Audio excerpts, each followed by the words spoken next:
Hello, আশা করছি সবাই ভালো আছো। আজকে একটি তন্দুরি চিকেনের রেসিপি ট্রাই করব।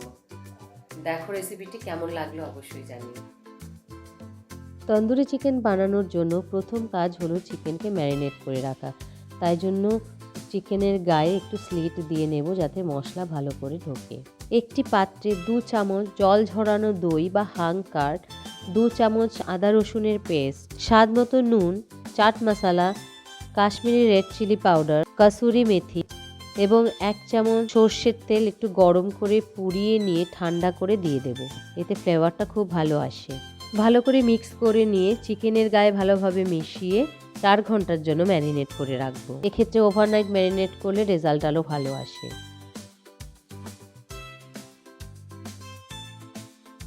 মাইক্রো ওভেনের হাই র্যাকটিকে বাটার দিয়ে প্রথমে একটু গ্রিজ করে নেব। এবার মাইক্রো ওভেনটি আমি প্রিহিট করে নেব 10 মিনিট 180 ডিগ্রিতে।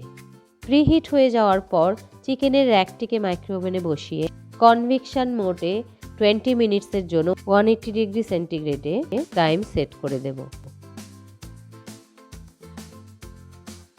20 মিনিট পর চিকেনের ট্রেটিকে নামিয়ে বাটার ব্রাশ করে দেব।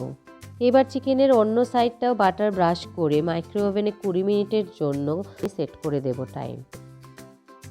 20 মিনিট পর যখন দুটো সাইডই ভালোভাবে কুক হয়ে যাবে 7 মিনিটের জন্য গ্রিল মোডে মাইক্রো ওভেনকে সেট করে দেব। এতে চিকেন একটু পোড়া পোড়া তন্দুরের ফ্লেভারটা আসবে। এবার তন্দুরি চিকেন সার্ভ করার পালা। প্রসেসটা খুবই ইজি, চিকেন ম্যারিনেট করা আর মাইক্রো ওভেনে কুক করা। আমি রেকমেন্ড করব বাড়িতে অবশ্যই ট্রাই করো।